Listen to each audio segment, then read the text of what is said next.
Resulta que estaba en Twitter y me mandaron este video de algunas figuras de Naruto en Ciudad de México, creo. Yo lo veo y quedo como, qué genial, mira, Shisui. Pero noto que lo ponen al lado de la Tsuchikage esa que... guácala. Pero lo peor, me lo ponen con el samurái ese que... ¿Por qué? ¿Por qué? Entonces vi ese video y fue como, ok, es hora de hablar de los samuráis. Y para los que son fan de los samuráis estos en Naruto, la verdad, perdónenme, voy a intentar ser un poquito respetuoso, pero está muy difícil. Para mí están casi al nivel de los Otsutsuki, y eso dice mucho. Pero de todas maneras, voy a intentar fundamentar mi opinión utilizando pruebas y hechos del manga. Habiendo dicho todo esto, sacando a los Otsutsuki de lado, obviamente, para mí estos samuráis son lo peor que existe en el manga de Naruto. ¿Qué tal, chicos? Y vamos a hablar de estos tipos.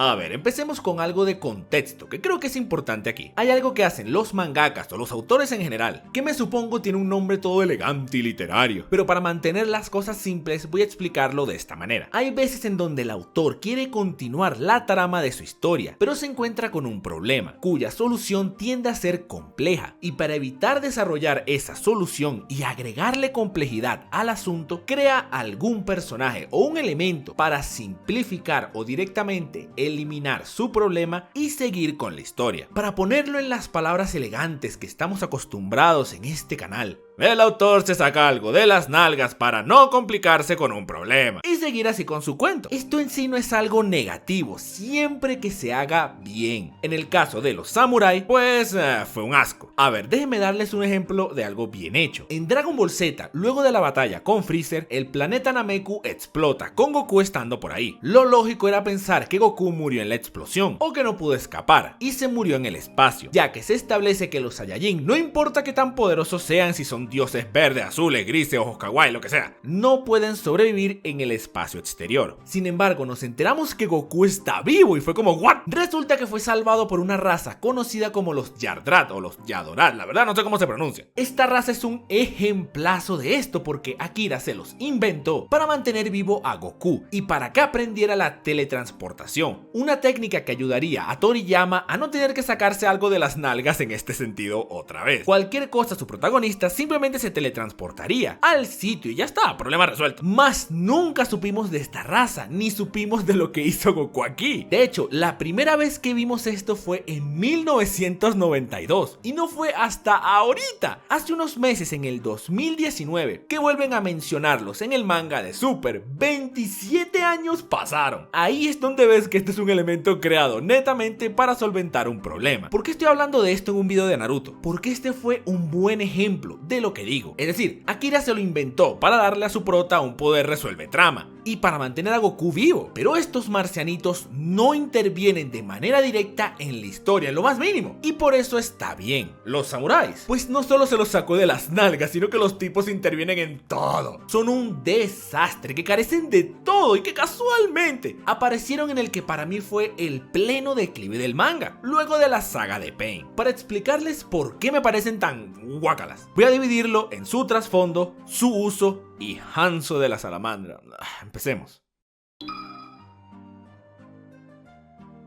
A ver, empecemos con su trasfondo.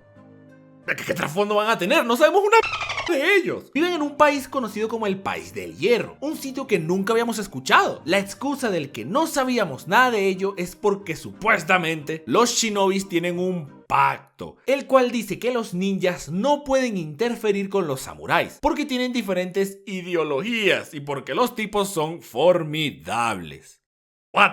Pero si el emo sensible barrió con todos los guardias de la reunión de élite más importante de su tiempo. Parecían unos conos, unos muñecos de trapo, ¡cuál formidables! ¿Alguno de ustedes se acuerda de los patrulleros de los Power Rangers? Los tipos que hacían y su única función era llevar los golpes de los Rangers. Bueno, los samuráis son eso mismo. Y a Sasuke no le sirvieron ni de calentamiento, son unos estorbos. Segundo, ¿cómo que un pacto? Esto es absurdo, un pacto entre shinobis. Man, si los ninjas se están matando entre ellos desde que se formaron las aldeas, no tiene sentido que exista un pacto global de este tipo. Hashirama hizo un pacto con las aldeas dándole a los Biyus, las armas más poderosas de la historia ninja, para crear así un balance y evitar las guerras. Este pacto se lo pasaron por las nalgas. Tobirama hizo un pacto con Kumogakure para detener la guerra. Los hermanos Kinkakus y Kinkuki se volvieron locos, y Kumogakure se pasó este pacto por el Jaimiko también. Hiruzen firmó un tratado de paz con la Roca para detener la guerra. Todos los altos mandos de la Roca querían pasarse ese tratado por ya saben dónde. Tuvo que interferir Onoki y aceptar el bendito tratado. Y no lo aceptó porque Hiruzen era un gran Hokage,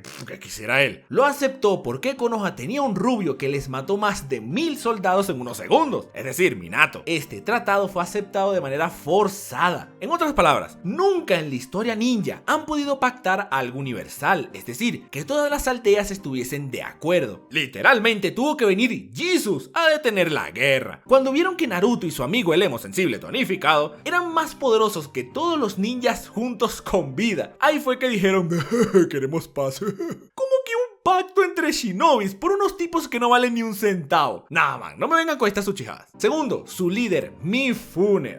Un personaje que carece de todo, es que no tiene nada. Lo único, en serio, lo único que sabemos de este tipo es que peleó con Hanzo de la Salamandra y que Hanzo lo humilló pero que reconoció su valor o algo así. Y antes de irse le dejó un antídoto para el veneno de su salamandra. Eso es todo. De hecho, si vamos a la wiki, miren, este es el trasfondo que tiene Mifune. Este cuadrito contando que Hanzo lo venció. Esto es todo el trasfondo que tiene este personaje. Ojo, yo no tengo problemas en que agreguen cosas nuevas a la historia, que nunca había escuchado antes. Lo único que pido es que me expliquen bien qué o quiénes son. La explicación del País de Hierro es una tontería, o a lo mucho es solo una línea que no me dice nada. Y Mifune lo mismo, pero lo realmente terrible es que él interviene directamente en la historia del manga, que ya vamos a tocar ese punto. De hecho, esto que voy a decir es obviamente una especulación, pero yo creo lo siguiente. Ya por la saga de la reunión de los Kage, ya Kishi quería terminar Naruto y ponerse a hacer otra cosa. El declive narrativo que tiene la historia aquí es la clave, pero aquí hay otra cosa que me llama la atención. Kishi se inventa estos samuráis sin sentido y que dañan su historia. Luego, más adelante, se inventa unos marcianos que la dañan infinitamente peor. Ahora, ¿de qué trata el nuevo manga de Kishimoto? De samuráis y de marcianos. ¿Casualidad? No lo creo. Que casualmente aparecieran samuráis y marcianos cuando el manga empezó a dañarse y que su siguiente obra trate de samuráis y marcianos me parece demasiada coincidencia. Claramente él quería hacer una historia con estos dos y por eso los metió en Naruto. Ya cuando se dio cuenta que la cosa no funcionó dijo, ups, cerró Naruto y se fue a hacer su manga nuevo. Obviamente no tengo pruebas de esto, pero es demasiada casualidad. Lo descubrí, señor Kishi, lo descubrí. A ver, siguiente punto. El uso de los samuráis es lo que realmente lo convierten en una de las peores cosas de Naruto para mí. A ver, Kishimoto necesitaba un terreno neutral para poder hacer su saga de la reunión de los Kage, y por eso creó el País del Hierro, ¿ok? Ahora, para que esta reunión fuese efectiva, necesitaba un moderador. En la primera reunión donde Hashirama entregó a los Biju, no había un moderador. Sí, llegaron al acuerdo de los Bijus, pero no sirvió mucho. Tal vez porque no tuvieron a alguien neutral que ayudara a moderar la conversación. Por eso tal vez creó al samurái, ok, perfecto. Si la misión de los samuráis era el designar quién iba a liderar la alianza Shinobi, hubiese quedado bien, porque da igual quién hubiese sido el líder, porque tenía un enemigo en común que era Akatsuki. Y de todas formas, al final eso del líder se lo iban a pasar por ya saben dónde. Con Onoki y Ei, eso iba a ser una guerra quiera o no. El problema es que el samurái interviene en dos sucesos importantísimos del manga: la muerte de Danzo y la derrota de Hanzo de la Salamandra. ¿Qué vamos a eso? Miren, Danzo pierde contra Sasuke porque estaba guardando el Koto Amatsukami para... adivinen. El misterioso hombre enmascarado. Danzo peleaba con la idea de que tenía que vencer a Sasuke rápido para aplicarle el Koto Amatsukami a Madara, quien los veía a la distancia. ¿Dónde está el problema aquí? Danzo dice en la reunión de los Kages que a pesar de tener células de Hashirama, el Koto Amatsukami no puede ser usado múltiples veces en el mismo día. Sin embargo, él en su batalla con Sasuke claramente podía usarlo al menos una vez más, y por eso se lo estaba guardando para Tobi. Es decir, Danzo a lo mínimo podía usar el Koto Amatsukami 2 veces por día. En otras palabras, si Danzo no hubiese usado el Koto Amatsukami en el Samurai, él derrotaba a Sasuke y aquí a Tobi, porque no hubiese malgastado el uso del Genjutsu, así que en su pelea lo hubiese podido usar 2 veces y se acabó. Sí, sé que esto pasó así porque Sasuke tenía que ganar, pero ¿por qué alguien inventado a último segundo tiene que intervenir de manera tan importante en la historia? Eso no está bien. Si Sasuke tenía que ganar porque estaba pendiente de su batalla final con Naruto, ok, pero haz que Danzo gaste el Koto Amatsukami en un personaje importante como el Raikage, no en un sinsentido e inventado. Por eso les di el ejemplo de Dragon Ball. Ellos aparecen una vez y ya está. Este samurái directamente cambió la historia ninja porque Danzo iba a derrotar a Sasuke si no hubiese sido por él. Este fue el suceso número 1 que a mí siempre me molestó. Ahora, esto no es ni de cerca el más importante. Este samurái, quien no había aparecido en 600 capítulos del manga porque supuestamente tenían un pacto donde los ninjas no se involucraban con ellos, por algún motivo participa en la guerra ninja, pasándose el pacto por el real.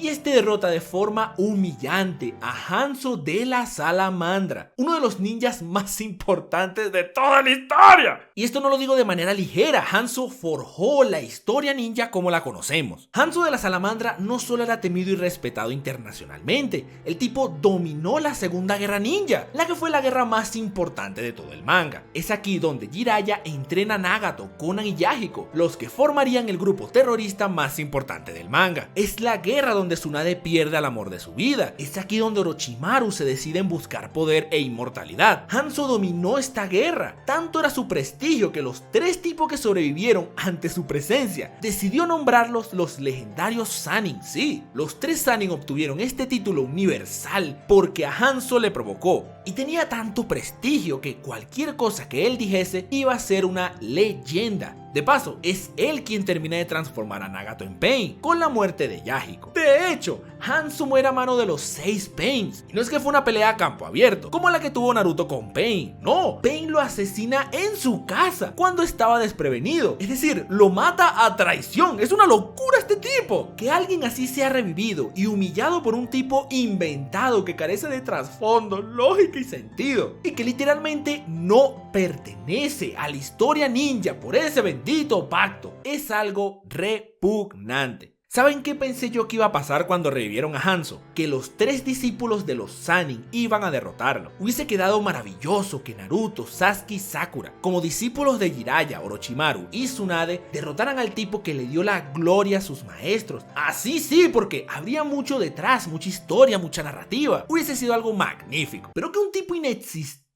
y ajeno al manga humilla a uno de los ninjas más importantes de la historia es sencillamente asqueroso. Y la verdad creo que con este ejemplo que di, es decir, de los 3 discípulos de los Sannin, pienso que sobran las palabras para explicar el por qué este samurái jamás, nunca de los nunca, debió existir, o al menos nunca debió pelear con Hanzo. Es sencillamente repulsivo. Es por todo lo que expliqué en este video que para mí, los samuráis, en especial su líder Mifune, son algo que me parece terrible, son repugnantes y para mí son hasta ofensivos. Es por eso que yo, para mí, los considero como lo segundo peor de todo el manga de Naruto. No te vayas todavía. Si te gustó este video, porfa suscríbete. Y si quieres, regálame un like. Eso me ayuda muchísimo. Y si quieres apoyarme más, puedes unirte a los VIP en el botón de unirse que está aquí abajo. Ahí hay más información. Hay muchos beneficios, como hablar conmigo directamente en el super stream mensual. Y bueno, si quieres puedes seguirme en Facebook e Instagram como Me Dicen Dai, o en Twitter como Dai Te Dice. Listo, terminé mi discurso. De verdad, 1000 gracias por su apoyo. En serio, muchísimas gracias. Nos vemos hasta la próxima.